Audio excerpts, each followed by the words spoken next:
2013 Cadillac CTS 4 premium sedan. Going to be changing this out for Android radio. A lot of the factory Cadillac radios, the factory screen, the touch screen is not working. So it's better just replace them with the Android one. You have Apple CarPlay, Android Auto.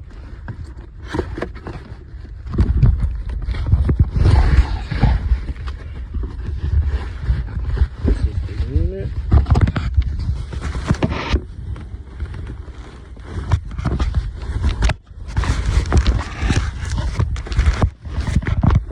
This is the unit here.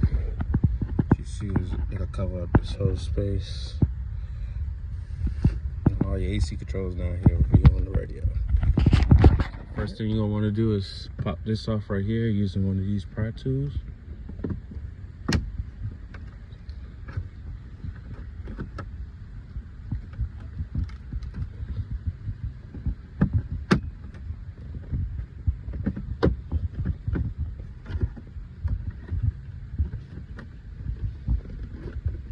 Just work your way around. Once you get that up, take this out, and you used to have screws under here that's holding this in, and this will just pop up too, just like so. I got that piece out, so you can see it or not, but it's some 7mm screws. So like 1, 2, 3, it's like 5 of them. There's a couple of them. 7mm. I got a 1/4" ratchet with a smaller center. You gotta get all the screws out. Once you get all of them screws out, you should be able to just pop this up, and then you get access to take this off. Like I said, once again, once you get out all the screws up top, just pry it out, and then unplug this speaker right here. Put the whole thing in the back seat. Then you have access to these screws. Over here, you can take this trim off and put the radio out. I'll show you how to do that in a second. 2 screws out at the top. Just take one of these, and you start right here to push it upward, like so. And then you go and pry it all the way around to get it out, like so.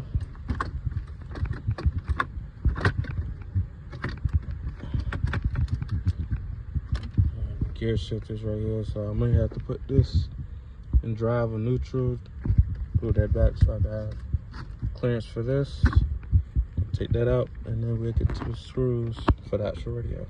Okay, so now you pop this little trim piece, came from right there, pop that out. You have a screw here, screw there, screw here, screw on top, same on both sides. Take those screws out, and this whole thing should come out. So now that the radio is out, this buzzer has to be unscrewed. Just them, and yeah, 6-7mm.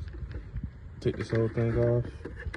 I'm gonna screw this one into its place, and then you can still retain parking sensor, glove box, and this is the hazard. Okay, so as far as the installation, okay, so you have these brackets that should come with the bracket. You see how thick this radio is? This radio is slim. So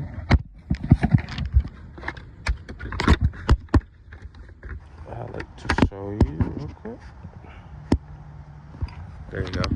Sorry, the radio is supposed to fit, but that's a little far. So they got these brackets, it's labeled left and right, that you will put in between. One here, and the other side has threaded. You see it sticking out right there. That's the threaded side, which will go through here and connect there, and then this side gets bolted straight in there. So you will hook up these extensions to this, and that will fill the gap in so that it'll sit flush in between here.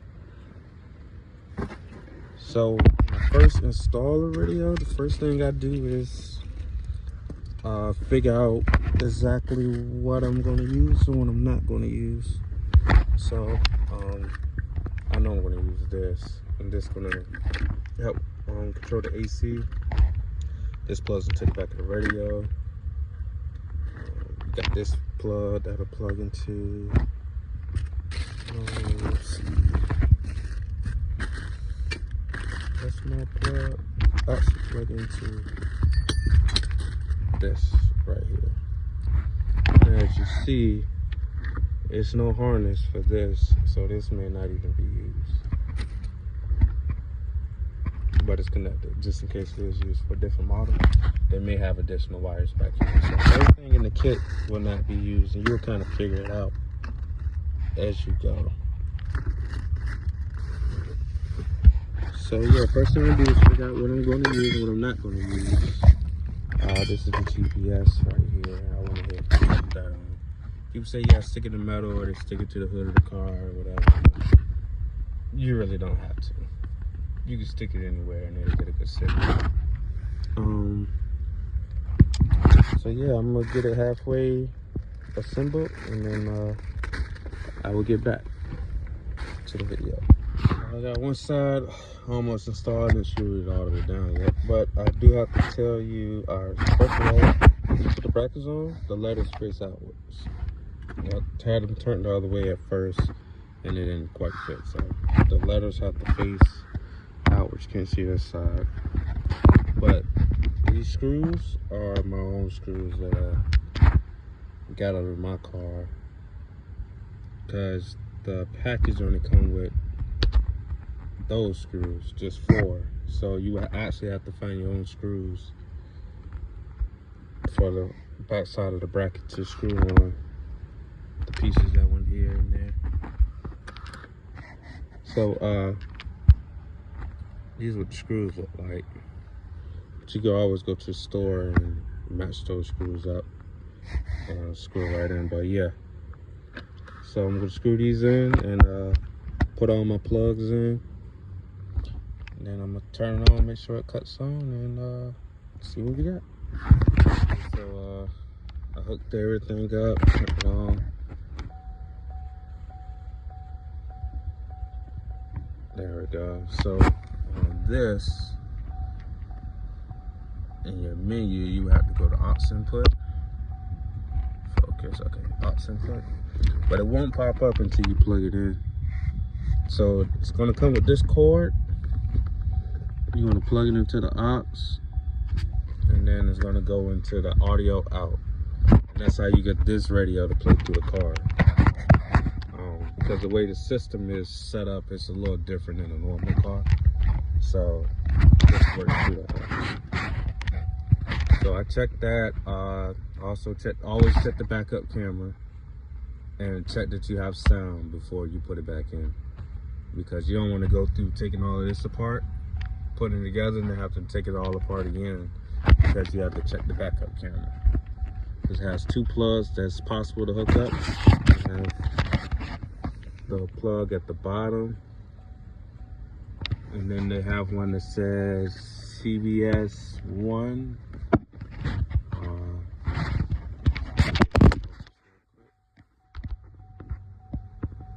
CVBS N1. So those are your 2 camera inputs. So once you verify that the camera works and the sound works, turn it off for you.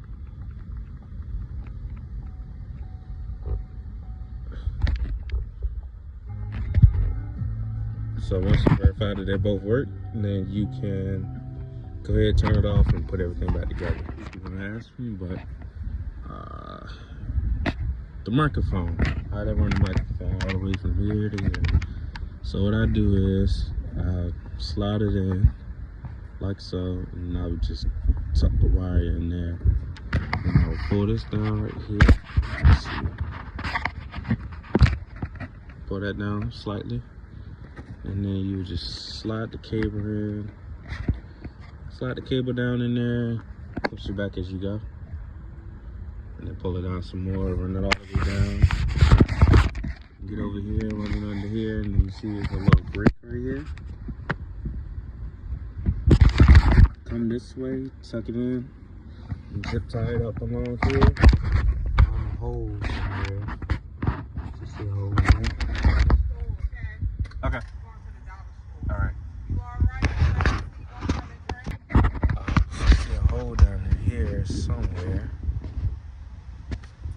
You see my hand? Not yet. You can see the floor somewhere. But anyways, there's a hole. You can see a hole down here. It's gonna see the floor. Oh, there you go. Now you can see my hand. So you'll fish the wire up through here and then plug into the back of the radio, into this one. And that's how you run the backup camera. This piece that goes to the aux cord, you would pry this side piece off. Just pry it real gently. And I went down in this hole. Come on around here. I'm gonna run it all the way this way. Get it plugged in. Now I might just tuck it right here. So you'll never see it unless you open this up. And it goes in there. Or you could drill a hole, take this out, drill a hole, it comes out. You got a screw here and a screw on this other side. And another screw around here somewhere. But yeah, you just pull that out. You could drill a hole in it, then run it through. But either way, you'll never see it until you open this. So.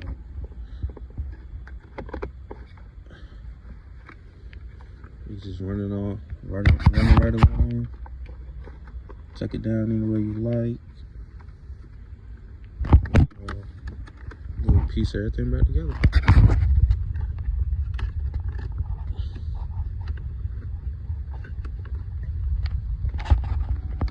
And just like that, guys, everything is back together. Just put everything back in reverse order. Go to aux input. Then you can control the volume as normal. And you can also switch to the regular radio, which is the factory radio from this. And yeah, everything works as it should.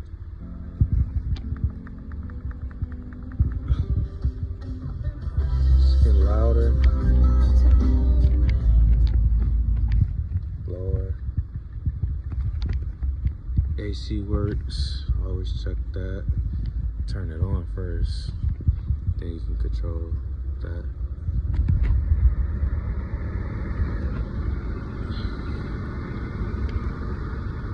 So that works. And backup camera. Yep. So that's it. Thank you for watching. Like and subscribe if you want to see more videos. And peace out.